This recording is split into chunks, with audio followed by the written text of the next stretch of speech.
concilier objectif et lâcher prise. Cela semble au départ contradictoire. Lorsqu'on a un objectif, on y tient.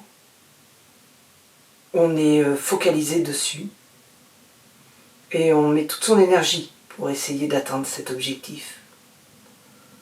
Lorsqu'on est dans le lâcher-prise, finalement on renonce à cet objectif et on va peut-être se disperser ou même arrêter d'agir en vue d'un quelconque objectif d'ailleurs.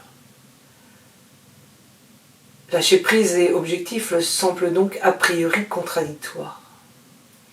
Pourtant, il y a bien des fois où lorsqu'on veut atteindre son objectif, il est nécessaire de lâcher prise par rapport à celui-ci.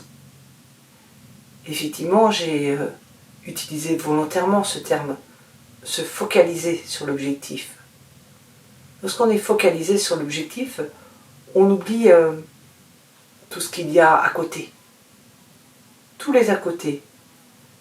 Et ces à côté-là, finalement, ils vont venir également influencer sur le résultat de l'action. Pour atteindre son objectif, il s'agit donc des fois de savoir lâcher prise, c'est-à-dire non pas de renoncer, mais de défocaliser par rapport à l'objectif. Élargir son point de vue, englober un certain nombre d'éléments, d'ambiance, de choses peut-être imperceptibles, qui permettent finalement d'atteindre l'objectif par un chemin qui semble indirect, mais qui au final sera beaucoup plus court. On a tous appris en mathématiques que le point le plus court, enfin le trajet le plus court entre deux points, c'était la ligne droite. Et c'est tout à fait vrai, du moins quand on est en deux dimensions. En réalité, la distance la plus courte entre deux points, dans la réalité, si vous voulez vous rendre à un autre endroit sur Terre, par exemple, vous n'utilisez jamais la ligne droite. Vous allez forcément utiliser une route qui va faire des détours, monter, descendre, et vous n'allez sûrement pas passer à travers la Terre en creusant un tunnel. Oui, effectivement, hein, le point le plus court entre deux points sur Terre, le plus souvent, ça passe sous terre. Et la ligne droite, elle est très longue. C'est peut-être simplement une image, hein, mais c'est important de savoir que quand on veut atteindre un objectif, la ligne droite, c'est rarement le chemin le plus court. On peut trouver dans les détours des gains de temps. Et défocaliser, élargir son champ de vision, élargir sa vision du problème, souvent, c'est gagner du temps. C'est atteindre son objectif avec beaucoup moins d'efforts, beaucoup moins d'énergie et de façon beaucoup plus agréable. Lorsque je veux atteindre mon objectif, je vais y mettre toute mon énergie, toute mon attention. Et pourtant, est-ce vraiment nécessaire ?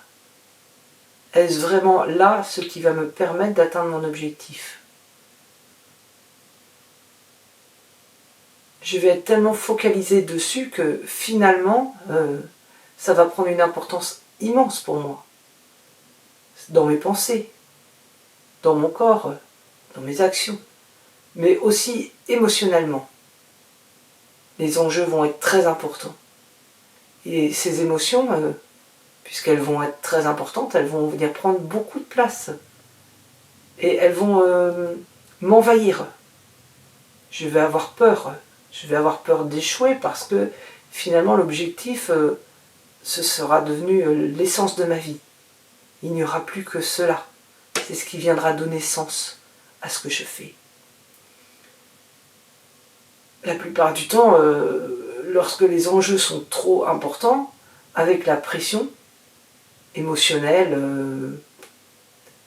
ou même les discours intérieurs que nous pouvons avoir à l'égard de nous-mêmes, nous devenons inefficaces.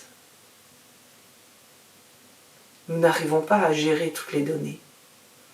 Il est donc parfois important de faire un détour, c'est-à-dire non pas d'atteindre l'objectif directement, mais que l'objectif soit atteint en ayant une motivation qui soit autre que l'objectif, autre que le point d'arrivée fixé sur lequel on va se focaliser. Pour prendre un exemple, finalement, lorsque je vais faire quelque chose pour aider les autres, ça va être beaucoup plus simple que si je le fais pour moi-même. Un truc tout bête, hein, lorsqu'on est élève et par exemple on va préparer une évaluation, un contrôle, les enjeux peuvent être importants. Ça peut être le diplôme derrière, le passage dans la classe supérieure, une orientation. Du coup, on va être très crispé. On va avoir peur de tout ce qui peut se passer si on échoue. On va avoir à la fois envie de réussir, mais à la fois être envahi par cette tension qui va venir finalement nous saper. Et cette tension-là, elle va être difficile à gérer, difficile à laisser de côté. Si par contre, finalement, on peut lâcher l'objectif en se disant eh bien, je vais pas simplement préparer ce concours, cet examen, ce contrôle, mais je vais être là pour aider quelqu'un. Je vais aider un camarade de classe, un collègue, un condisciple à préparer ce contrôle, cette évaluation, cet examen. Dans ce cadre-là, ça va être beaucoup plus simple parce que je vais pouvoir fournir le même travail et je vais fournir le travail pour l'autre. Lorsque je donne, c'est simple parce que finalement ça vient du cœur, parce qu'il n'y a plus aucune tension, il n'y a plus que cette ouverture où je peux défocaliser de mon objectif pour ouvrir sur quelque chose de beaucoup plus large. Le travail en équipe, dans ce cadre-là, ça paye. Parce qu'effectivement, à moins que l'on soit tous à flipper ensemble, à stresser ensemble, si on est là pour s'épauler, si on est là pour s'aider les uns les autres dans des matières peut-être un peu différentes, eh bien on peut arriver à lâcher prise. Et finalement, en lâchant prise, parce qu'on va détourner notre objectif d'un objectif sur un objectif secondaire, eh bien on va être bien plus efficace. On va passer bien plus de temps à travailler pour aider l'autre qu'on ne le ferait pour soi-même en gérant toute cette part de stress qui nous envahit. Alors c'est un exemple parmi d'autres, mais c'est quelque chose qui est présent au quotidien. Oh, peut-être un autre exemple tout bête, lorsqu'on fait un repas par exemple.